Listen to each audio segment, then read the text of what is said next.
made #1 hits, sold over 21 million records and performed at 10 sold-out arena tours.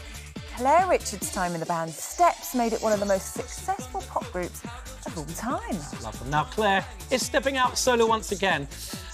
Let's take a look back at her time in the band in 5, 6, 7, 8. Back, isn't it? The tragedy singer's second solo album, Euphoria, debuted onto the music charts last Friday. It's competing against Afrobeats artist Burma Boy for this week's top spot. Can she do it? Yeah.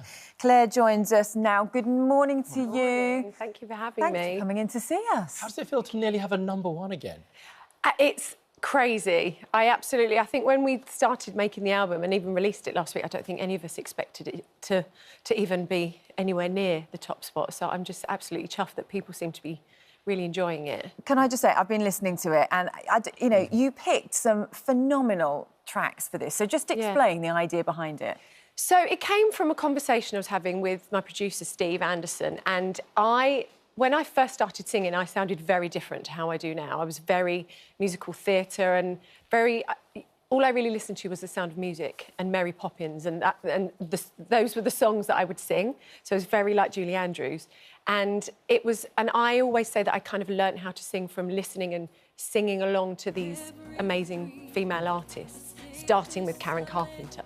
That's she was my absolute idol, and I just wanted to sound like her.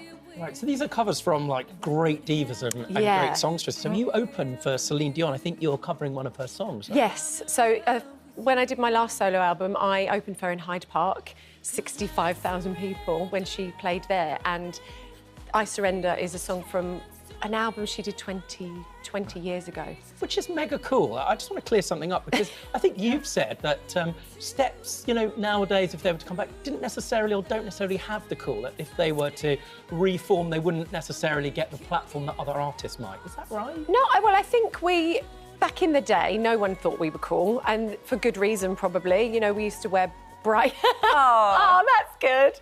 I feel like we're cool now in a kind of throwback, retro kind of way. So you think you're cooler now than you were then? Do you know what? I don't care anymore. Doesn't matter anyway. I don't care anymore. I think we don't apologise for what we are and what we do, and because we've got an amazing, loyal audience that have stuck with us, and that's all that matters. I think before, the cool thing was being recognised in the industry. Everyone thought we were a bit of a novelty and a bit of a joke, but actually 26 years later, we had a #1 album last year. Yeah, and we saw you back together for Brighton Pride. Are we going to see you back together again sometime soon? We're having a little bit of a break from Steps for the moment, and we're all kind of going off and doing our own thing, so that's why I'm doing this album. Part of Euphoria and what you talk about in the album and choosing sort of strong, powerful women is very much kind of that messaging. Yeah. And I wonder, what it's like to be a kind of woman artist. We've heard a lot about it, but you've started talking about what it was like when you first came in the industry. I mean, I'm right, in the first band you were in, somebody told you to lose weight. Do you think that's still a problem? I hope it isn't, and I would like to think if somebody ever said that to me now, I would tell them where to go. But I think back then there was quite especially female pop stars are expected to look a certain way, and there was a prototype that everybody had to conform to, really. And I wanted to be in a band so much that I did anything that I had to do to get into the group. And, it plagued me for a long time, but now I feel like I hit my 40s and I feel like I've earned my stripes now. So I feel much stronger now for going through all of that. Good for you. You've also talked about, I know, the symptoms of the perimenopause, haven't you? How when you're on The Masked Singer that you could feel that there was a difference in you. How are you now, and how was it sort of speaking out about that? Did you feel there was more support as a consequence? Because I think a lot of women go through it, don't they, on their own, hide it and try and cover it up. Yeah, I think I feel quite lucky to be going through it in a period where others have spoken out about it already. So I feel like there's a lot more information for me to find.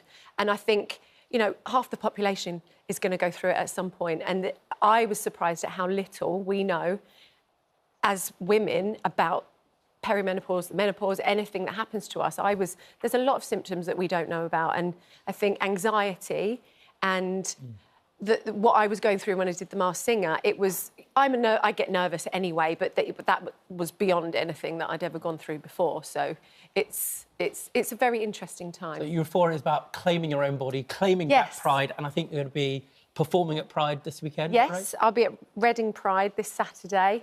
I think it's my last Pride of the summer, but it's been amazing. So thank you, everybody. I'm really, really chuffed. Congratulations. Thank you. Yeah, absolutely. It's brilliant, you know, and it's great to see you. Thanks so much for coming to talk to us this morning. And a really good album, I have to say. And I'm, not the coolest person in the world. You and me both. Oh, thank you very much.